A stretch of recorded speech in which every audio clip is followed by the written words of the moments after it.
అందరికీ నమస్కారం. నా పేరు సైదారావు. నేను గణపవరంలోనే ఉంటాను.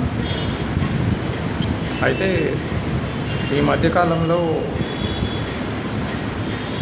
గ్రామానికి సంబంధించిన కొన్ని సమస్యలని మేము తరచూ పరిశీలించడం జరుగుతుంది. అంటే చాలా సమస్యలు ఉన్నాయి. అందులో ఒకటైతే కామన్గా మేము బాగా అబ్జర్వ్ చేసింది ఏంటి అని అంటే పారిశుద్ధ్యం. గ్రామంలో ఉన్న డిఫరెంట్ ప్రదేశాల్లో అంటే డిఫరెంట్ ప్లేసెస్లో అంటే చాలా ప్లేసెస్ ఫర్ సపోజ్ రోడ్లు అవ్వచ్చు. అంటే బీసీ కాలనీ దగ్గర నుంచి స్టార్ట్ అవుతున్న బీటీ రోడ్డు, అక్కడి నుంచి రోడ్డు వరకు అంటే స్టేజ్ వరకు ఆ రోడ్డుకి పక్కన చాలా చెత్త పడి ఉంది. అంటే చెత్త అంటే చెత్తని సంచుల్లో కట్టేసి మూటల్లాగా కట్టేసేయటం, ఏదైనా ఫంక్షన్లలో తిన్న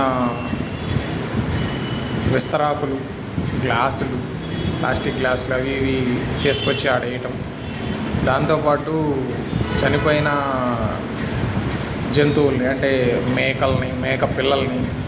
మేక పిల్లల్ని ఎస్పెషల్గా చెట్ల మీద పెడుతున్నారు. చెట్ల మీద పెట్టడం అంటే అది ఇంకొక ఘోరంలాగా కనిపిస్తుంది. అది మరి అది ఆ టైప్ ఆఫ్ ఏంటనేది అది అర్థం కాలేదు. సో ఈ రోడ్లో ఇదే పరిస్థితి. వరవర రంగనాయక స్వామి గుడి వెనక భాగం నుంచి స్టార్ట్ అయిన రోడ్డు పక్కన కూడా అక్కడి నుంచి మొదలుకొని మామిడి తోటల వరకు కూడా సేమ్ ప్రాబ్లం. చెత్త సంచులు, చనిపోయిన జంతువులు, ఈ ప్లాస్టిక్ బ్యాగులు, కవర్లు, విస్తరాకులు, గ్లాసులు, ఇదే పరిస్థితి. చెరువులో చూసుకున్నట్లయితే చెరువులో కూడా సేమ్ పరిస్థితి. విస్తరాకులు పడేసి ఉన్నాయి.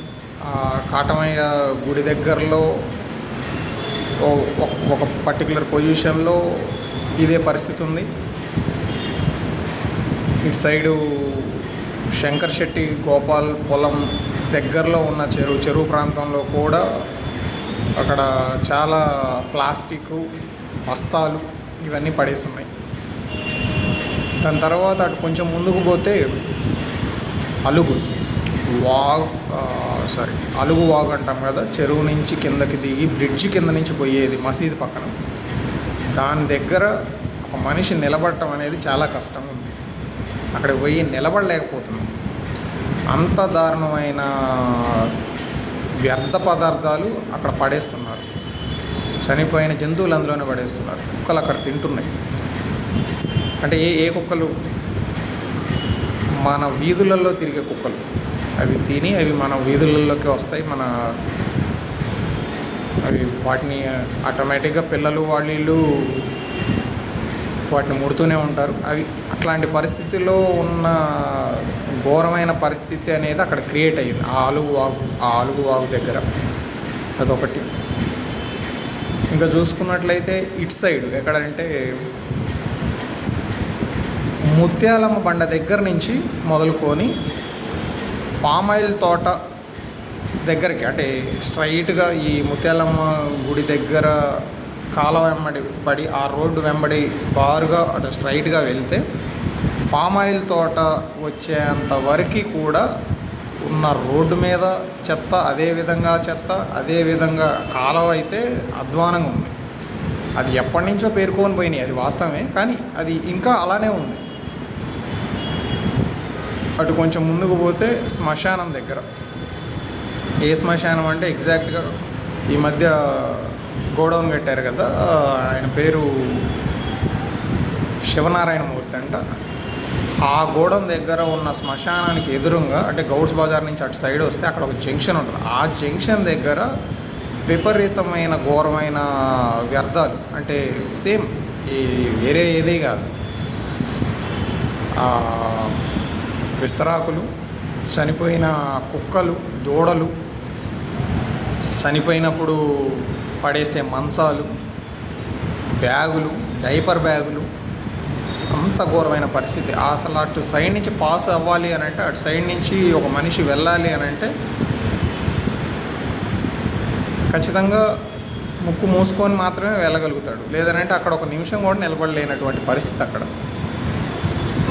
అక్కడి నుంచి మన 9వ వార్డు అంటే అర్జెన్స్ బజారు 9వ వార్డులో ఇటుకల రమణ అనే ఒక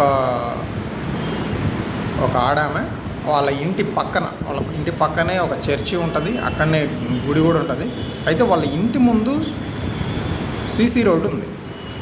సీసీ రోడ్డు దగ్గర ఇంకొక 50 మీటర్ల దాకా కూడా సీసీ రోడ్డు ఉంది. ఏది అది అలుగు దగ్గరికి టచ్ అయ్యే అంత దూరంలో కూడా సీసీ రోడ్డు ఉంది. కానీ వాళ్ళ ఇల్లు దాటిన తర్వాత ఇంకా 50 మీటర్లు ఉన్న సీసీ రోడ్డు మీద దెబ్బలు వేస్తున్నారు. అదే రోడ్డు మీద దెబ్బలు వేస్తున్నారు.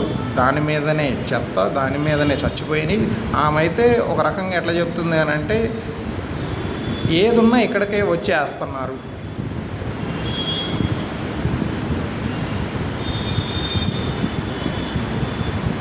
ఒక ముసలామ అక్కడికి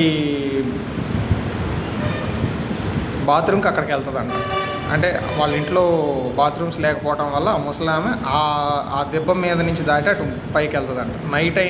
ఒకవేళ నైట్ అని ప్రాబ్లం లోపలికి పోతే ప్రాబ్లం అయిందని ఆమె అక్కడనే వాళ్ళ ఇంటి పక్కన ఒక 10 అడుగుల దూరంలో ఇట్లాంటి పరిస్థితి ఉందని ఆమె చెప్తుంది. అక్కడ ఏం చనిపోయినా అక్కడనే వేస్తారంట. పోయి చూస్తే అధ్వానంగా అంటే అధ్వానంగా ఉంది. వాళ్ళు ఒకటే ఇబ్బంది పడుతున్నారు ఆ వాసనకి. వాళ్ళకి లేస్తే జ్వరాలు వస్తున్నాయని చెప్తున్నారు. అంటే ప్రతి 2-3 నెలలకు ఒకసారి ఏదో ఒకటి హెల్త్ ఇష్యూస్ వస్తున్నాయి అనేది వాళ్ళు చెప్తున్నారు. దాని పక్కన ఉన్న చర్చి పక్కన ఇంకొక రోడ్డు ఉంది, అది కూడా అలుగులోకి పోయేది. చూస్తే మొత్తం కవర్లు, వాస్తవానికి అదంతా దెబ్బలే కానీ ప్లాస్టిక్ మొత్తం ఒక దగ్గర ఒక 100 మీటర్ల వరకు చాలా ప్లాస్టిక్ ఉంది. సో ఇట్లా పరిస్థితులు గ్రామం నలుమూలల ప్రతి శివార్లలో ఇదే చెత్త పేరుకొని పోవటం అనేది ఒక పెద్ద సమస్య కనిపిస్తుంది. మరి అది సమస్య అని మేము అనుకుంటున్నామా, లేకపోతే అది నిజంగానే సమస్యనా? యాక్చువల్గా ఆ సమస్యని పరిష్కరించకూడదా, లేదంటే అది మనకు సంబంధం లేనిదా అనేది కూడా ఒకసారి మనం ఆలోచించుకోవాలి. ట్రాక్టర్లు తిరుగుతూనే ఉన్నాయి, ఊళ్ళో ట్రాక్టర్లు తిరుగుతూనే ఉన్నాయి. అందరూ చెత్త బాగానే వేస్తున్నారు. కానీ ఫంక్షన్లు అయితే ఆ విస్తరాకులు, ఆ గ్లాసుల్ని ఎక్కడ వేయాలి అనే క్లారిటీ లేదు. చాలామందికి దాని మీద క్లారిటీ లేదు. ఇప్పుడు చెత్త బండి వాడంటే రేపు పొద్దున్నే వస్తాడు, సరే అనుకుందాం. చెత్త బండి రేపు పొద్దున్నే వస్తుంది. మరి నా ఇంట్లో ఫంక్షను ఇప్పుడు ప్రస్తుతానికి అయిపోయింది, నేను ఎక్కడ వేయాలి? సరే నేను పలానా పర్సన్, నేను బీసీ కాలనీలో ఉంటా కాబట్టి నేను అనేటువంటి సరే పోయి నాకు దగ్గరలో ఉన్న పలానా దాంట్లో వేస్తా, డంపింగ్ యార్డ్లో వేస్తా. మరి 5వ వార్డులో ఉన్నవాళ్ళు ఎక్కడ వేయాలి? చెరువులో వేయాలా? 9వ వార్డులో ఉన్నవాళ్ళు ఎక్కడ వేయాలి? 8వ వార్డులో ఉన్నవాళ్ళు ఎక్కడ వేయాలి? కాలువ పక్కన వేయాలన్నా? క్లారిటీ లేదు. ఎక్కడ వెయ్యాలి అనే దాని మీద క్లారిటీ లేదు. ఫస్ట్ ఎక్కడ వేయాలో తెలియక ఆ కాలువలోనో, ఆ చెరువులోనో, ఆ రోడ్డు పక్కనో తీసుకుపోయి వేస్తున్నారు. చనిపోయిన జంతువులు ఎక్కడ వేయాలి? ఎక్కడ క్లారిటీ అనేది లేదు. ఎక్కడ వేయాలి అనే క్లారిటీ లేదు. పలానా దగ్గర వేయండి, దాన్ని మేము హ్యాండిల్ చేస్తాము అనే ఒక క్లారిటీ అనేది జనాలకి పంచాయతీ ఇస్తే బాగుంటుంది అనేది ఉద్దేశం. ఎక్కడెక్కడో లేదు. ఇప్పుడు అయ్యప్ప స్వామి మండపం పక్కన కూడా చాలా చెత్త ఉంది. అయ్యప్ప స్వామి మండపం ఇప్పుడు మనం పూజలు చేసుకుంటున్నాం, పూజలు అనేది భక్తి కోసం చేసుకుంటున్నాం. దాని తర్వాత వచ్చే చెత్తని మేనేజ్ చేయడం అనేది కూడా అది మన బాధ్యత అవ్వాలి. చేసాము, గోడవతలు చేసాము, వెనకాల పక్కన పొలంలో వేసాము అన్నట్లు కాకోకుండా దానికి మరి అక్కడ ఒక డస్ట్బిన్ పెట్టుకోవటమా, లేకపోతే దాన్ని మరి చెత్తబండిని ఒకసారి పిలిపించి దాన్ని ఎత్తి దాన్ని తీసుకుపోవటమా లాంటిది కూడా చేయాల్సిన బాధ్యత ఆ వ్యక్తులకు ఉండాలి, కామన్గా ఉండాలి. సరే, ఇదంతా రకరకాల ప్లేసుల్లో ఉంది. ఇదంతా పెద్ద ప్రాబ్లమా అంటే నిజానికి ప్రాబ్లమే. అది ఎందుకు ప్రాబ్లము అని అంటే ఎక్కడ పడితే అక్కడ చెత్తని మూటలుగా లేకపోతే కుప్పల ఈ విస్తరాకుల్ని ఎక్కడ పడితే అక్కడ వేస్తే అవి ఇష్టం వచ్చినట్టుగా రోడ్ల మీదకి రావటం, కుక్కలు గుంజటం, వాసన రావటం, చచ్చిపోయిన వాటిని రోడ్ల మీద అయితే వాసన రావటం, ఆ ప్లాస్టిక్ అనేది ఒక ఘోరాతి ఘోరమైన కాంపోనెంట్గా ఏర్పడి ఆ ప్లేసెస్లో ఉండిపోవటం.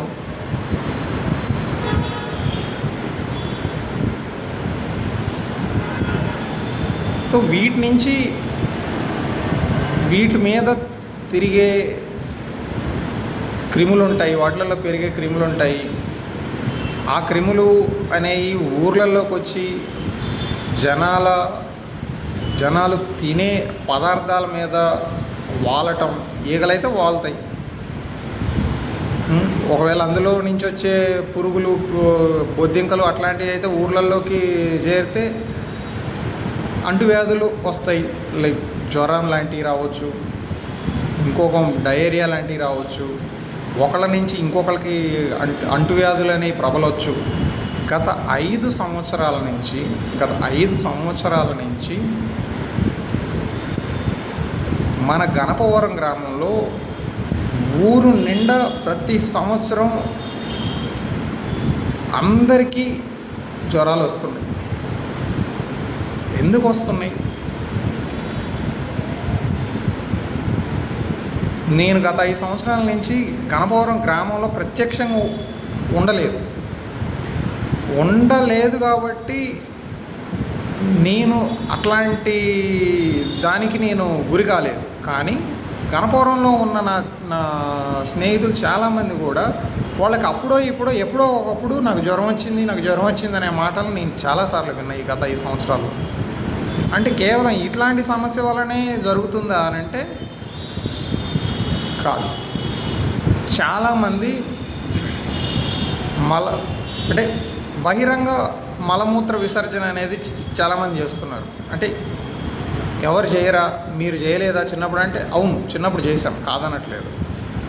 కానీ మనం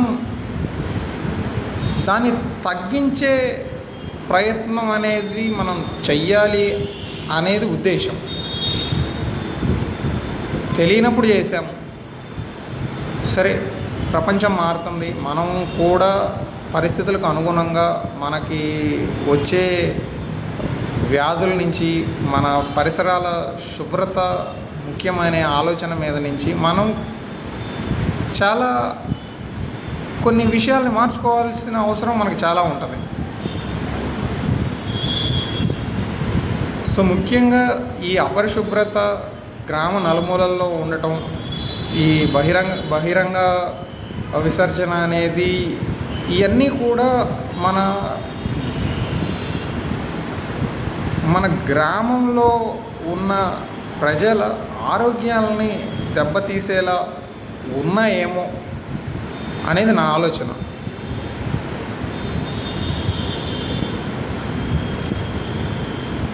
సో ఇందుకు గాను ఫస్ట్ అయితే పరిశుభ్రంగా ఉండటం అనేది అది ఒక గ్రామం బాధ్యత. మన గ్రామం పరిశుభ్రంగా ఉంచుకునే బాధ్యత మనదే.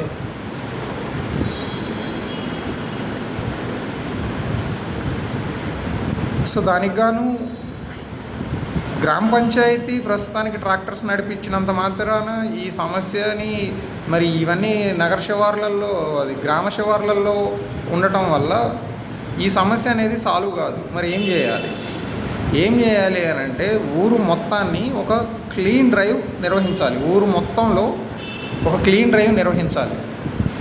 క్లీన్ డ్రైవ్ అంటే ఏంటి అని అంటే ఇప్పుడు ఏదైతే రకరకాల ప్లేసులు మేము చూసి చెప్పామో దాంతోపాటు మీరు కూడా గ్రామంలో ఉన్న ప్రతి వార్డు, ప్రతి ప్లేసు, గ్రామంలో ఉన్న ప్రతి చివరకు వెళ్ళి ప్రతి రోడ్ని దాని మీద ఉన్న చెత్తని తీసి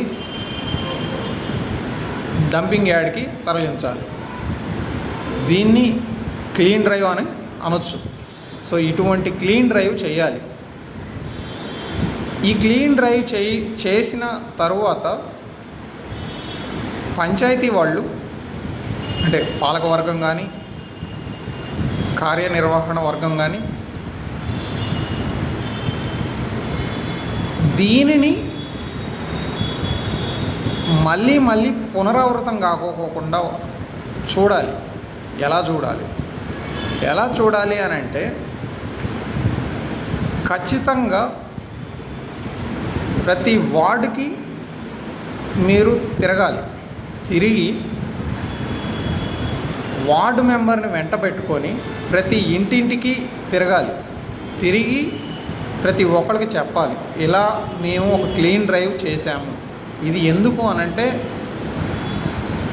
వాళ్ళకి మీరు ఎక్స్ప్లెయిన్ చేయగలగాలి. ఇది ప్రజల ఆరోగ్యం కొరకు, మన ఆరోగ్యం కొరకు. సో అందుకోసం మేము దీన్ని చేశాము. ఇప్పటి నుంచి మీరు కూడా ఇందులో భాగస్వాములు కావాలి. ఏ రోజైనా కూడా ఎలాంటి చెత్తనైనా కూడా మీరు ఇస్తే ట్రాక్టర్కి ఇవ్వాలి. లేదనంటే మీ ఫ్యామిలీ ఫంక్షన్లలో కానీ లేదనంటే ఏదైనా చెత్త క్రియేట్ అయితే వాటిని ఖచ్చితంగా డంపింగ్ యార్డుకి కానీ ఎక్కడికైనా అంటే మీరు మార్గదర్శకం చెయ్యాలి వాళ్ళకి. అలాంటి వాటిని ఎక్కడ పడేవేయాలి. ఫర్ సపోజ్ డంపింగ్ యార్డ్ చాలా దూరం ఉంది, వాడు అక్కడికి వెళ్ళలేవాడు అని అనుకుందాం. మరి అప్పుడు వాడికి గ్రామ పంచాయతీ వాడికి అనువుగా ఉండే దగ్గరలో ఉండే ఒక ప్రదేశంలో వాడికి ఒక స్మాల్ అంటే ఒక చిన్నపాటి వ్యర్థాలు పడేసే ఒక యూనిట్ని అందుబాటులో ఉంచాలి. అంటే సింపుల్గా మాట్లాడాలంటే ఒక డస్ట్బిన్ లాంటిది మీరు ఉంచాలి. గత ప్రభుత్వంలో చెత్త సేకరణ కోసం సిమెంట్ వరల్ని ప్రతి వార్డుకి పెట్టారు.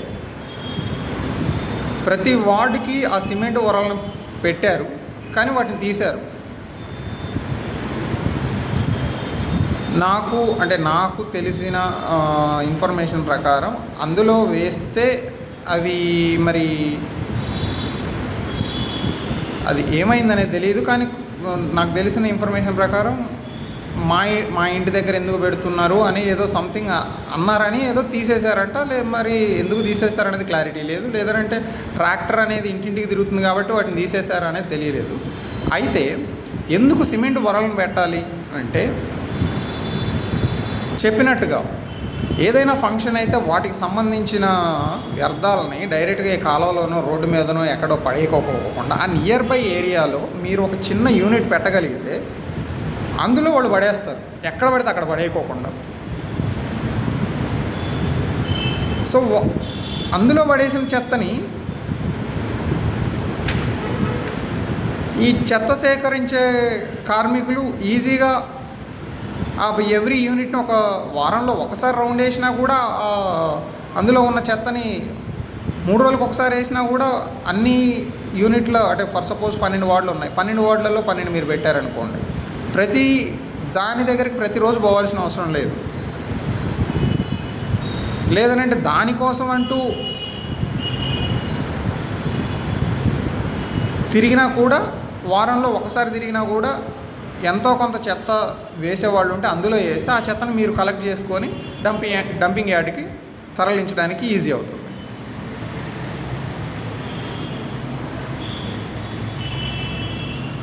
మీరు గ్రామ పంచాయతీ పాలకవర్గం కానీ కార్యనిర్వహణ వర్గం కానీ చెత్త వేయకూడదు అనేది జనాలకి అవగాహన చెప్పడం ఎంత ముఖ్యమో, ఎంత చెప్పినా కూడా జనాలు పడవేసే ఛాన్సులు ఉన్నప్పుడు దానిని ఇంకొక రకంగా ఇంకొక స్టెప్పు ఏది వేస్తే దాన్ని మనం కొంచెమైనా కంట్రోల్ చేయొచ్చు. ఇలాంటి స్మాల్ డస్ట్బిన్స్ లాంటివి పెట్టడం వల్ల ఈ ఈ ఈ పర్టికులర్ ఏరియాలో చెత్తను వేస్తున్నారు అని మీరు గమనించారు అని అంటే అటువంటి ప్లేస్లో ఒక డస్ట్బిన్ పెడితే అట్లీస్ట్ వాడు ఎక్కడ పడితే అక్కడ వేయకుండా ఆ ప్లేస్కి పోయి అక్కడనే వేస్తాడు కదా. సో అలాంటి చర్య అవసరమని నా ఆలోచన. దాంతోపాటు ఈ క్లీన్ డ్రైవ్ చేపిస్తారు అనేది అయితే అనుకుంటున్నాము, చెయ్యాలని కోరుకుంటున్నాము. అండ్ చేయాల్సిన అవసరం కూడా చాలా ఉంది. ఎందుకనంటే చెత్త ఉంది అనేది అది నిజం, చెత్త ఉంది అనేది నిజం, అపరిశుభ్రత ఉంది అనేది 100% నిజం. అది ప్రాబ్లం ఉంది 100% అని వన్స్ కన్ఫర్మ్ అయిన తర్వాత దాన్ని ఖచ్చితంగా చేపియాల్సిన బాధ్యత గ్రామ పంచాయతీది. మీరు మీరు చేయగలిగే క్లీన్ డ్రైవ్ని మీరు చేసి జనాల్లో ఒక రకమైన చైతన్యం కల్పిస్తే కూడా ఇంకా రాబోయే రోజుల్లో కూడా ఇలాంటిది మళ్ళీ మళ్ళీ పునరావృతం కాకపోకుండా ఉంటుంది అనేది నా ఆలోచన. అది మీరు వార్డుల వారీగా జనాలని కుదిరితే సాయంత్రం పూట అందరు అవైలబుల్గా ఉన్న టైంలో ఒక ప్రతి బజార్కి ఒకసారి వెళ్ళి వార్డు మెంబర్తో పాటు ఒక 20-30 మందిని గ్యాదర్ చేసి మనం పలానా ఒకటి చేసాము, దీనివల్ల ఈ ప్రాబ్లం రాకపోకుండా ఇంకోసారి మనం ఇలాంటి జాగ్రత్తలు తీసుకోవాలి అనేది మీరు చెప్పగలిగితే, ఊర్లో ఒక 10-15 ప్లేసులలో మీరు చెప్పగలిగి అనౌన్స్మెంట్ ఇవ్వగలిగి మీరు చేయాల్సిన ఏర్పాట్లు మీరు చేస్తే జనాలు కూడా వాటిని పాటిస్తారు.